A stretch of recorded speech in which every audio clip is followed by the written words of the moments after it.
COVID-19 in a stable condition, and students in St. Kitts and Nevis among thousands to benefit from virtual learning platform.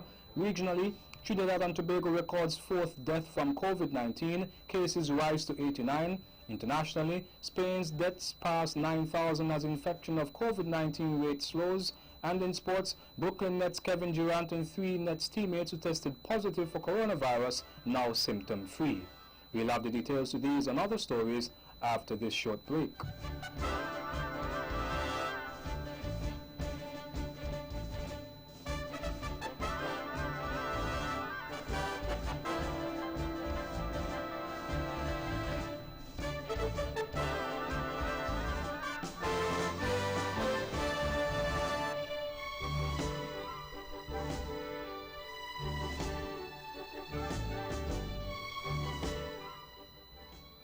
Welcome back on the one to the national news in detail.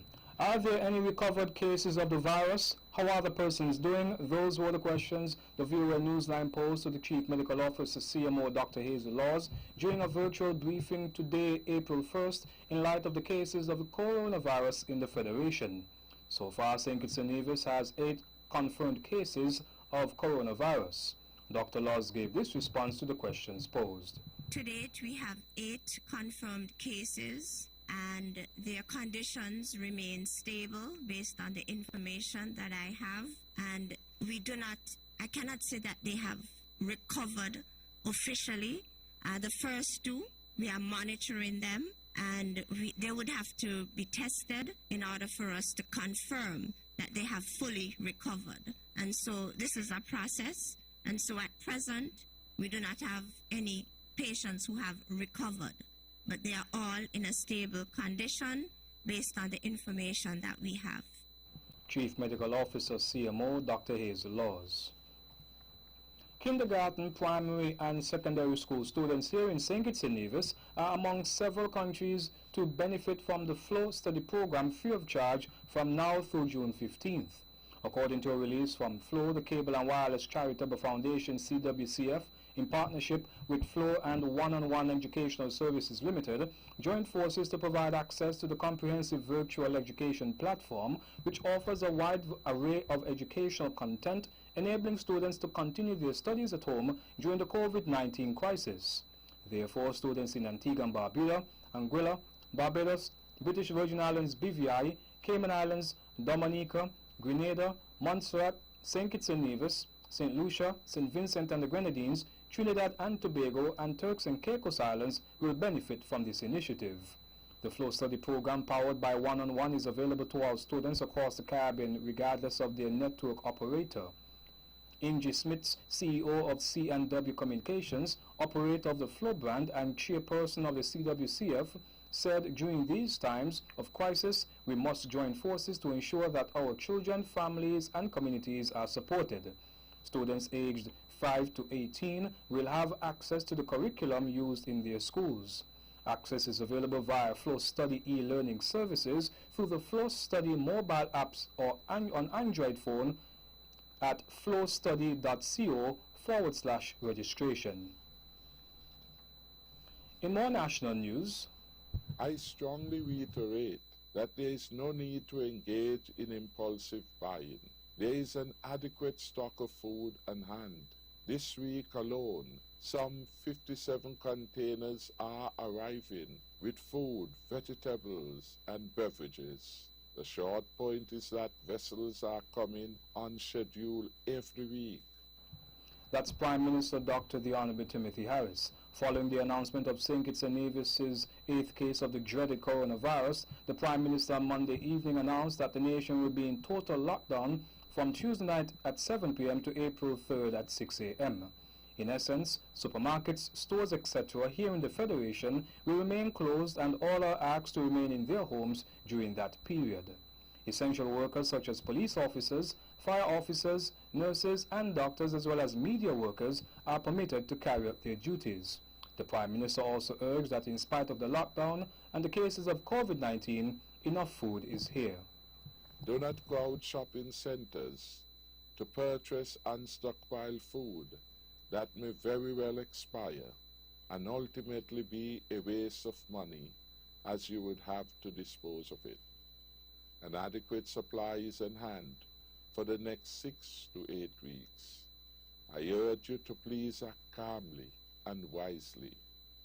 Prime Minister Dr. the Honorable Timothy Harris. Minister of Social Services here on Nevis, the Honorable Eric Evelyn, has given a word of advice to caregivers in particular, and by extension the general public, as the Federation remains in total lockdown until 6 a.m. Friday, April 3rd. Caregivers or persons who care for the elderly can seek permission from the Commissioner of Police to be permitted to carry out their duties, and here on Nevis, persons can call the Deputy Director of Social Services, Joyce Moving, at 664-9670. Minister Evelyn spoke with the VOA Newsline on Tuesday, March 31st, and gave this counsel. I want to just say a word of caution that you must be a primary caregiver to seek this permission. We don't want you to seek permission just to say you're going to go and check up on someone who does not need to be checked up on. We want persons on Nevis, and of course in St. Kitts as well, to ensure that they obey the rules and to stay at home. We must conquer COVID-19, and the best way to do so is to stay at home. Minister of Social Services here at Nevis, the Honorable Eric Evelyn.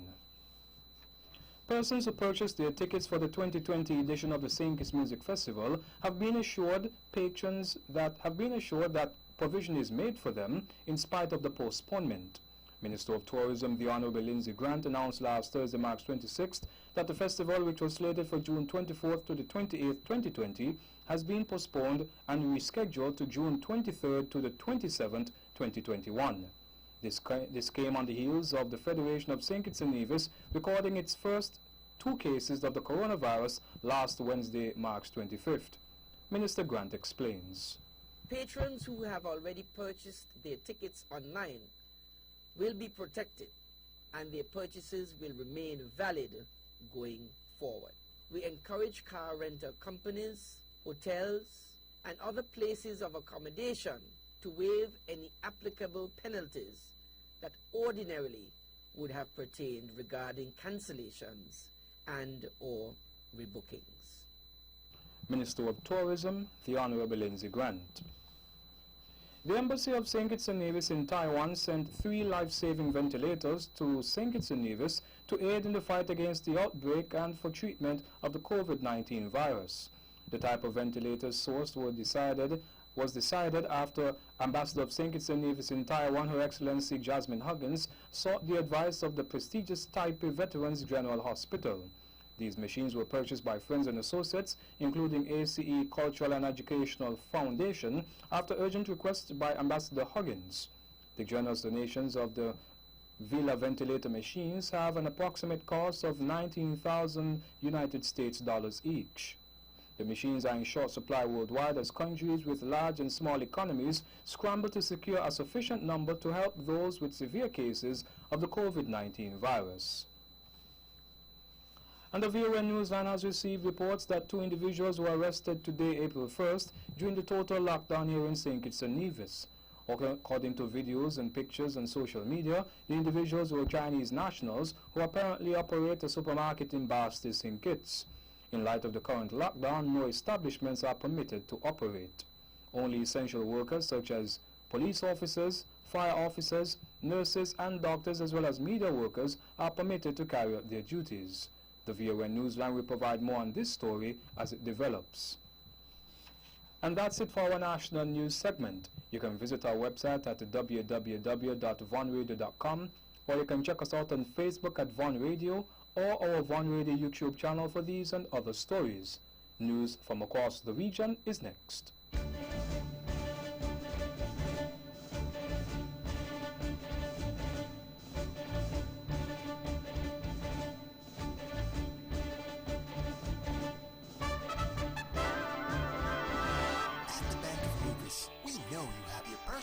As well as your business needs, and we're here to help. Our knowledgeable staff will work with you to help you achieve the financial success that you or your company needs in a competitive market. We offer solutions that make your banking experience easier, like our savings and checking accounts. Be sure to ask about our youth savers accounts and our Bank of Nevis Gold Club. We offer a wide range of personal loans, including mortgage, land, student, auto, and consumer loans. Have access to your funds instantly with our Be Online internet banking and our debit and credit cards. We make international banking and investing easy. How's your business? Give it the leverage it really needs by letting the Bank of Nevis assist you with all the necessary funding for all your business expenses. It's that easy. What are you waiting for? The Bank of Nevis Limited, improving the quality of life. Like us on Facebook at www.facebook.com/The Bank of Nevis.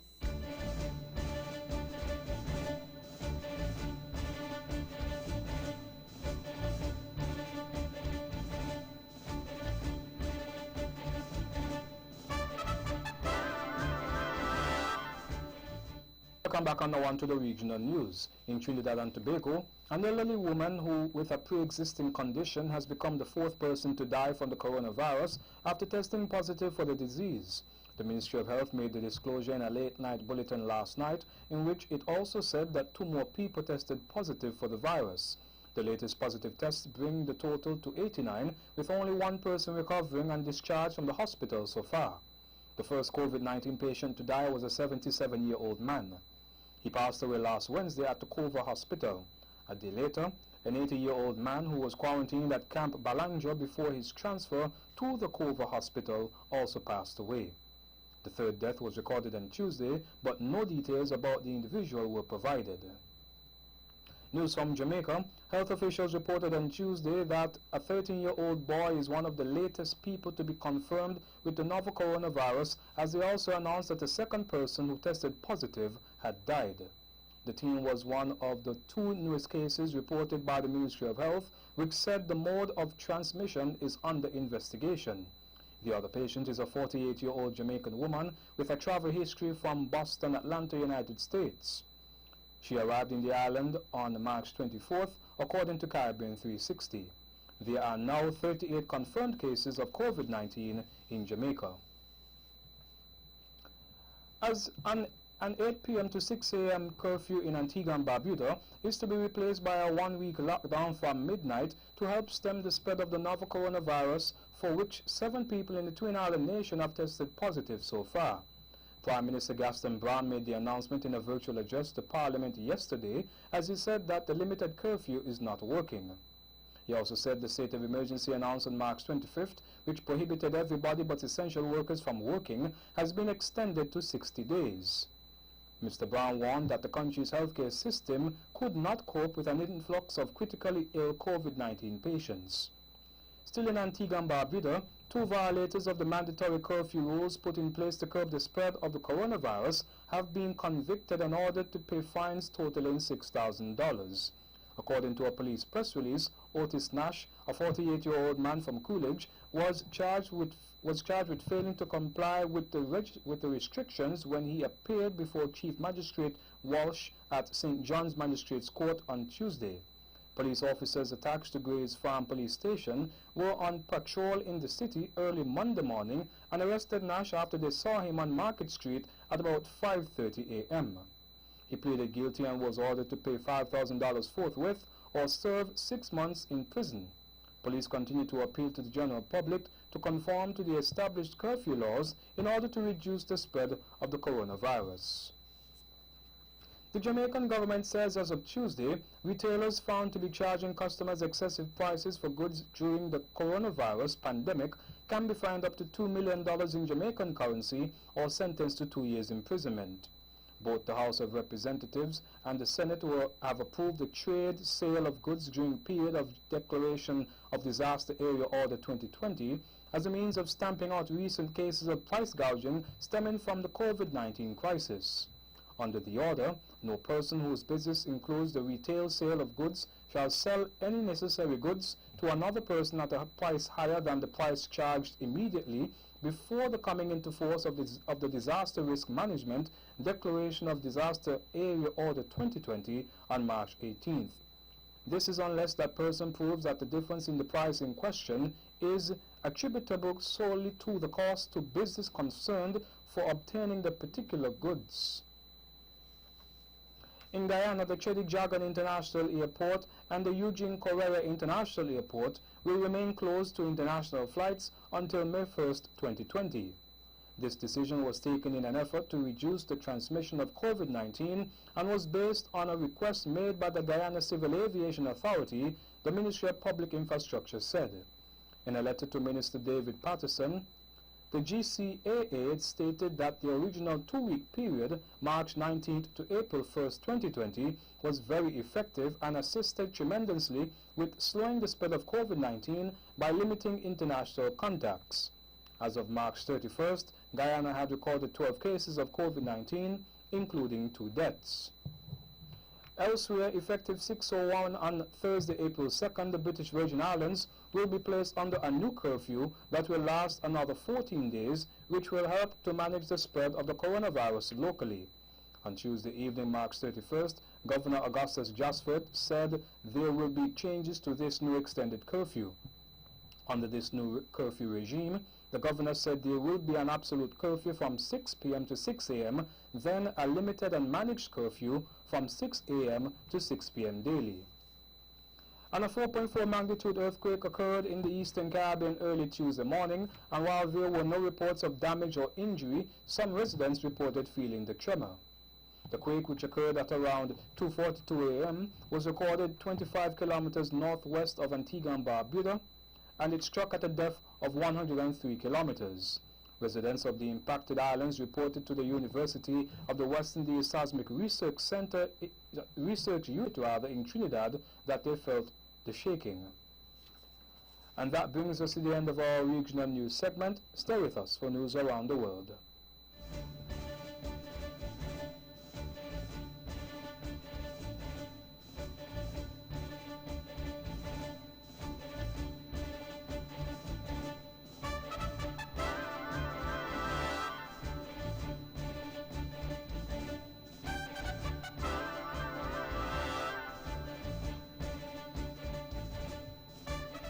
Welcome back, and now on to the international news. Spain has recorded another 864 deaths related to coronavirus, the highest in one day, as the total number of deaths across Europe has gone beyond 30,000. More than 9,000 people have died in Spain, which is second only to Italy in fatalities caused by the virus. Confirmed cases in the country have passed 100,000, but numbers show the infection rate continues to fall. UN Secretary General Antonio Guterres said the pandemic was the world's biggest challenge since World War II. The warning comes amid dire predictions about the possible economic impact of measures imposed to fight the virus. A UN report estimates that up to 25 million jobs could be lost around the world as a result of the outbreak.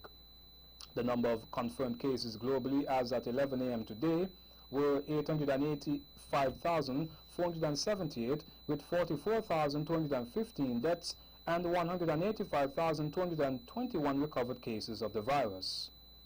Wednesday's number of deaths in Spain was marginally higher than the 849 announced the day before, and the country has now seen more than 800 deaths for 5 days in a row. However, health officials believe the latest 12% increase in daily infections is further evidence that the rate has stabilized.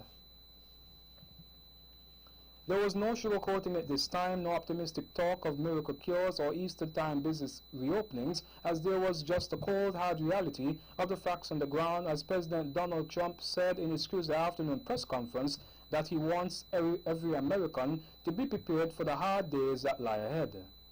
When the president was asked on how many Americans are currently projected to die from the virus, given even the current mitigation efforts, he said it was better if his medical experts responded. The number of deaths, based on current projections, is between 100,000 and 200,000. The video conferencing app Zoom has come under fresh high-level scrutiny as its popularity soars during the coronavirus pandemic. New York's Attorney General has written to the firm, raising concerns over its ability to cope with the rise in users. Zoom is now being used by millions of people for work and leisure as lockdowns are imposed in many countries. However, its data security and privacy measures have been questioned. The letter from the office of New York's Attorney General Letitia James asked Zoom whether it had reviewed its security measures since its popularity surged. It also pointed out that in the past, the app had been slow to address issues. In response to a request from the BBC for comment, a company spokesperson said Zoom takes its users' privacy, security, and trust extremely seriously.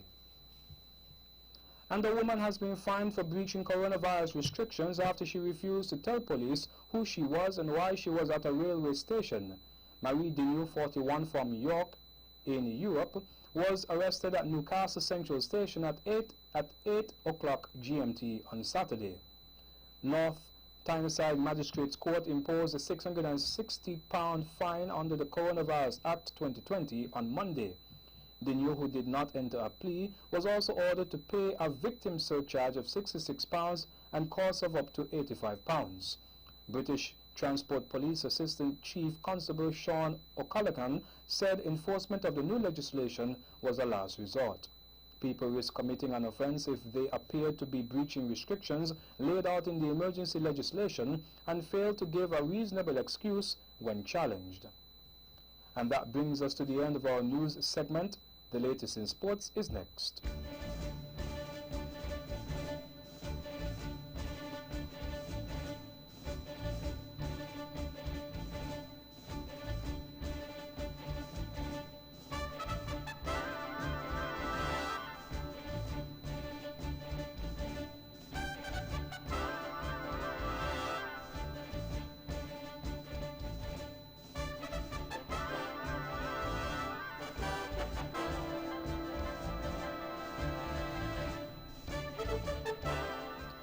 Welcome back, and now onto the sports.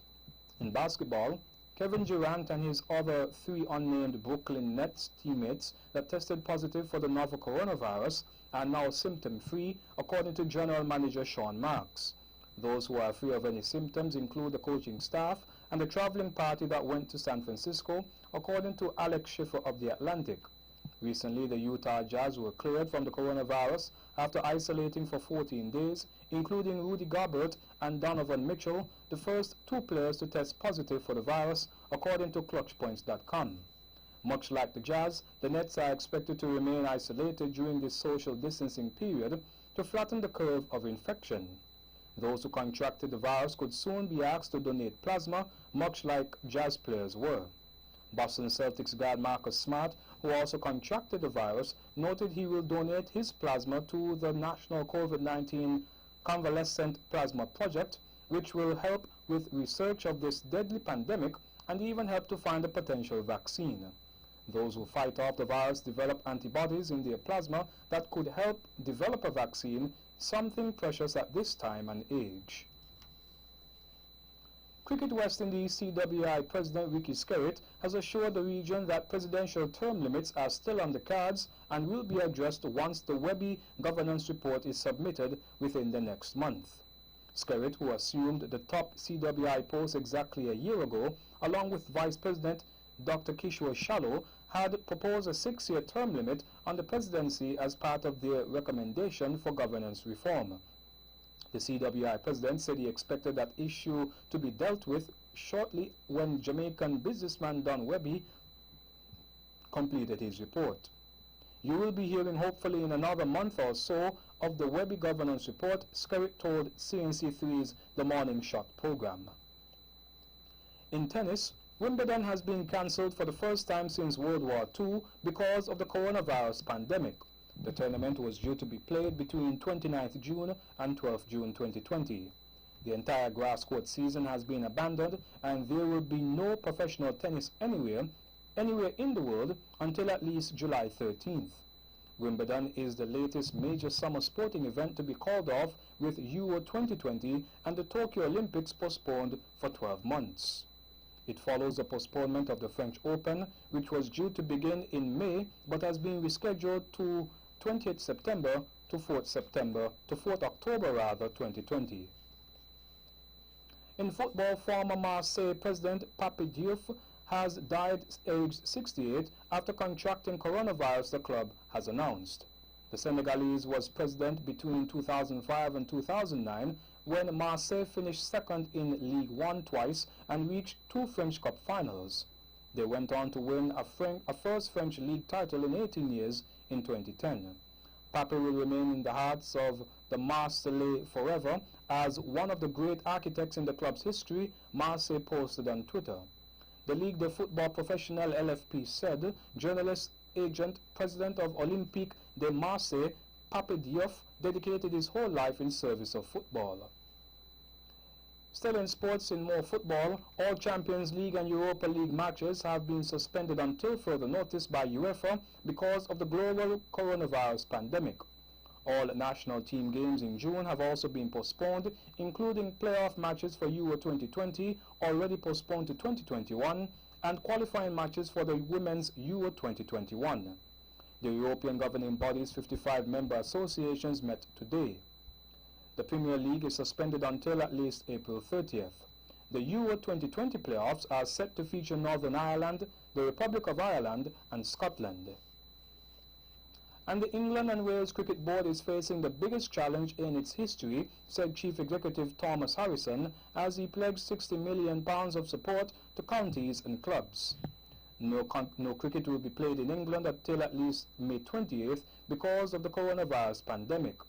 The 18 first-class counties will share £40 million, with £20 million in interest-free loans made available to grassroots clubs. England's players will not be asked to take a pay cut. Harrison, who will take a pay cut, said the financial package will give certainty in these extremely difficult times to keep the lights on. However, he warned that it will be months before the full financial fallout is made clear.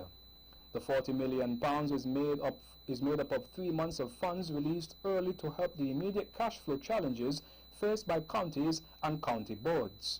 It also includes 2 years' worth of facilities maintenance distribution, which no longer have to be spent solely on improving facilities.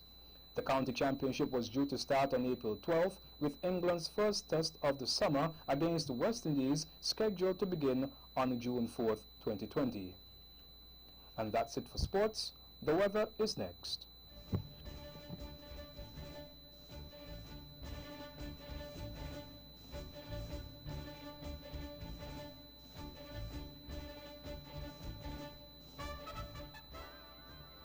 Welcome back. The weather tonight, mostly fair and cool. The weather tomorrow, mostly sunny in the morning and partly sunny in the afternoon. The winds east-southeast at 4 to 12 knots or 7 to 22 kilometers per hour, becoming variable or calm in most places tonight. The seas not exceeding 1.5 meters or 5 feet. The sunrise tomorrow will be at 5 past 6 a.m. And that's how we wrap up the major news package for today, Wednesday, April 1st, 2020. Before we go, let's take a look at the headlines once again. Nationally, Federation's 8 cases of COVID-19 in a stable condition, and students in St. Kitts and Nevis among thousands to benefit from virtual learning platform. Regionally, Trinidad and Tobago records 4th death from COVID-19, cases rise to 89. Internationally, coronavirus, Spain's deaths pass 9,000 as infection rate slows. And in sports, Brooklyn Nets Kevin Durant and 3 Nets teammates who tested positive for coronavirus now symptom-free. On behalf of the rest of the news team, I am Jarvis Bond wishing you a pleasant evening.